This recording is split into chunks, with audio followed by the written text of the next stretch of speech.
barnaamijka cayaaraha waxaan rabaa inaan ku soo qaato kulamada caawa dhici doono taasoo cayaaraha wax weyn ka bedeli doonto oo City iyo Fulham isla cayaari doona oo City hadday badiso 3 dhibic kaliya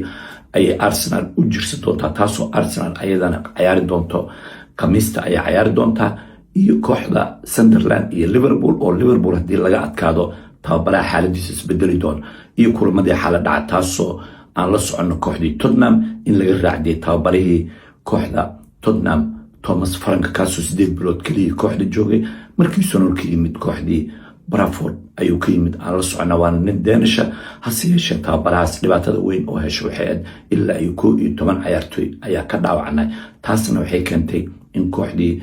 ay relegation wax loo yaqaan ama kooxaha dhacay ay ka mid noqotay hoos u sii socoto 29 dhibicna ay leedahay xalana guuldaradii ay Newcastle ay ku riday ay ku qasabtay gurigooda White Hart Lane taageerayaashii inay ku uriyaan isla markaana go'aan laga gaaro oo meeshaas lagu raacday Tottenham waxaa la soconaa hore inay u raacdayaan Jose Mourinho in la raacday Pochettino oo shaqo fiican ka qabtay in laftigiisa la raacday in la raacday tababarahan Nuno Espirito Santos oo hadda jooga kooxda West Ham in la raacday Postecoglou oo u qaado koob oo aysan muddo dheer aysan qaadin in la raacday oo 4 macallin oo waaweyn in laga raacday Tottenhamna waa adag tahay in la maamulo oo waxaa la soconaa tababarihii Talyaaniga oo Chelsea horyaalka u qaaday Conte lafsaantiisa in laga raacday Tottenham ma aha koox sahlan ma aha oo tababarayaal waaweyn ayaa la keenay hase yeeshee way dhaqaajiyeen si kastaba hatee Frank waxaan qabaa tababarayaashaas ka horreeyay oo ka waaweynay wax ay qabanayeen inuu ka qaban karay waaba ogaaba waa la socday laakiin waxaan filayaa goorma ayaa la raacday doona ay fikradda ay hase yeeshee ugu dambeyntii waa la raacday haddase suuqa ayay geli doonaan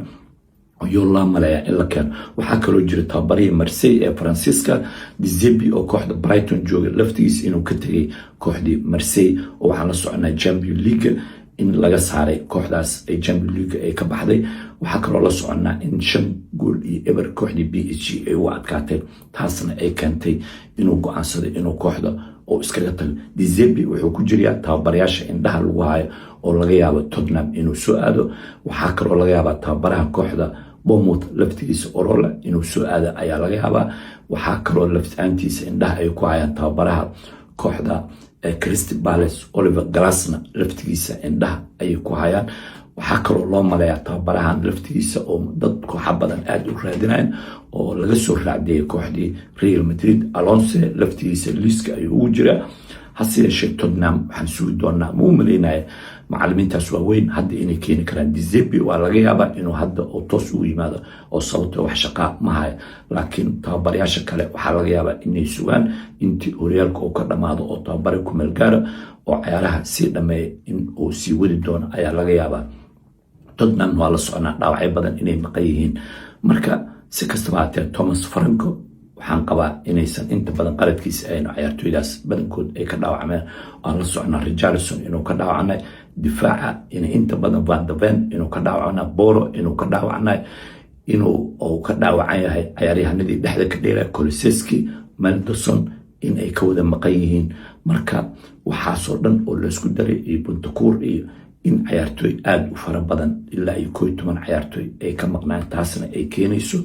in kooxdii sida aad rabtay inaadan u maamuli karin ama shaxda rabta aad ciyaarsii karin dhibaatadaasoo guud ayaa heshay marka waa nasiib xumo la soo daristay laakiin runtii ciyaaraha waxay ku xiran yihiin tababaraha guul inuu keeno guul ayaa laga rabaa guul hadduu keeni waayana waa la raacday doonaa caawa waxaan fili doonaa Liverpool iyo Sunderland haddii Liverpool caawa laga adkaado waxaan fili doonaa tababarahaas in asna isolod shaqada laga ceeli doono ayaan fili doonaa oo marmarsiyo dambe oo sii heli doona ma jirto garoonka Sunderland garoon sahlan ma aha iyo kooxdaas waxaan la soconaa ciyaartii ay kula ciyaartay Arsenal hadday ay soo bandhigto waxaan qabaa inay guul ay keenayso ayaan qabaa laakiin su'aashu waxay ka taagan tahay sidii ay ula ciyaartay qaasatan qaybtii hore Sunderland Arsenal ma sameyn kartaa oo intaas hadday keento waxaan qabaa inay guul gaari karto laakiin standardkaas heerkaas ay joogto dee hoos uga dhacdo waxaan fili doonaa in Liverpool ay badi doonto Liverpool soo qabsan doonto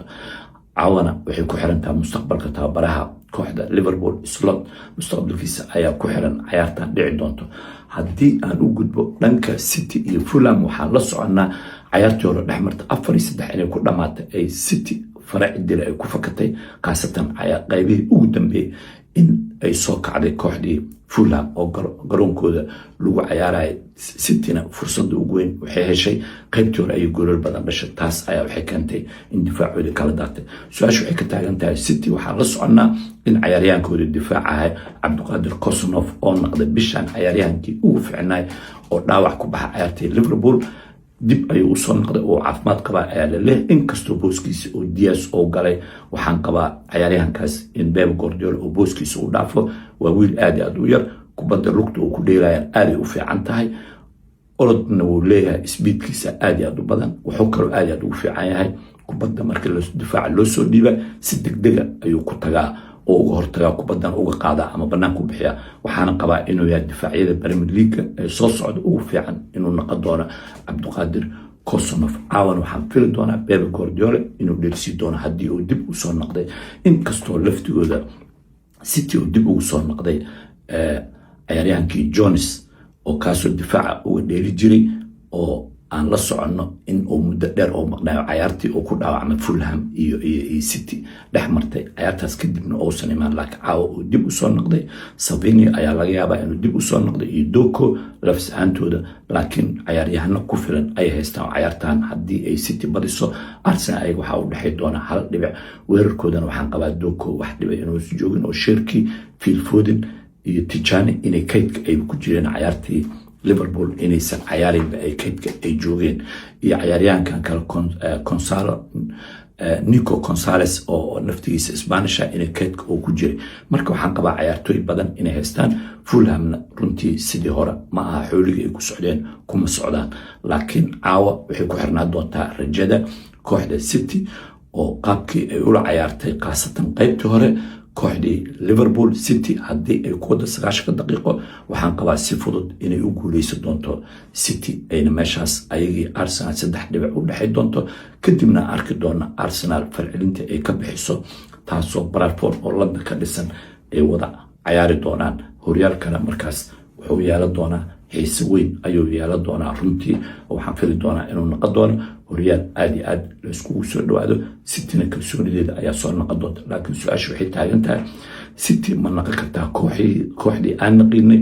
oo ilaa 10 iyo dhowr ciyaar badi jirta inkastoo horyaalka 13 ciyaar badan yahay City inta uu dhiman oo dhan ma badi kartaa ma tahay kooxdii badi jirtay ma u maleynayo inay kooxdii ay tahay laakiin waxaa u malaysaa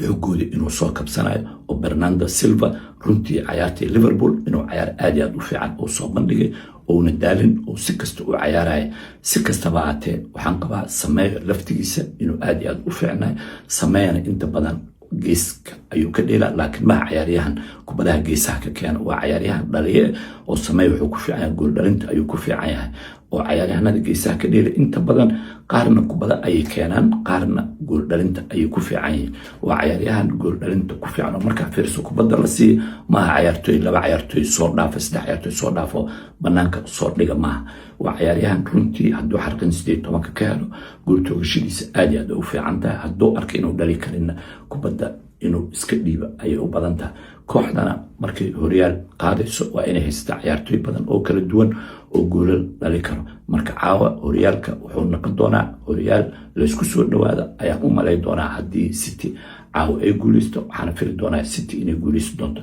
Liverpool haddii caawa laga adkaado Sunderland waxaan fili doonaa slot inuu shaqada laga ceeri doono Liverpoolna tababare ku meel gaar loo dhiibi doono taasoo aan fili doono Gerrard in ku meel gaar looga dhigi doono caawa maxaa isbedeli doona xalay waxyaalo badan ayaa isbedelay waxaan la soconaa Thomas Frank shaqadii in laga ceeriyay maxaa arki doonaa birito slot shaqadu sii wada doonaa mase waa laga raacday doonaa caawa ayaan ogaa doonaa rajadiisa Sunderland ayay ku xiran tahay waxyaalihii ka soo kordho barnaamijkeena dambe oo caawa markay ciyaaraha dhamaadaan ayaa noo ballama adinkana bal fikradiina kasoo dhiibta Thomas Frank City hadday badiso gaabkii ama farqigii u dhaxeeyay aad la iskugu soo dhawaaday City rajo ma leedahay Arsenal se ma ka falceli doontaa oo ma badi doontaa ciyaarta ay Brentford ay la ciyaari doonto xaaladda guud sidee kula noqon doontaa barbardhici Chelsea xaalad la geliyay sidee kula muuqataa kooxda Sunderland oo guriga Stamford Bridge barbardhac كواليسي وأن لفيلين مانشستر يونايتد ولفتجودا ساعدي قدام بسيسكو جول ودلي سيدي waxaasoo dhan kuula muuqdaan oo 5 ciyaar tababarahaas weli aan laga badan 4 ciyaar oo badiyay 1 ciyaar oo barbardhac oo kale waxyaalahaas guud ahaan bal fikradaada nala wadaag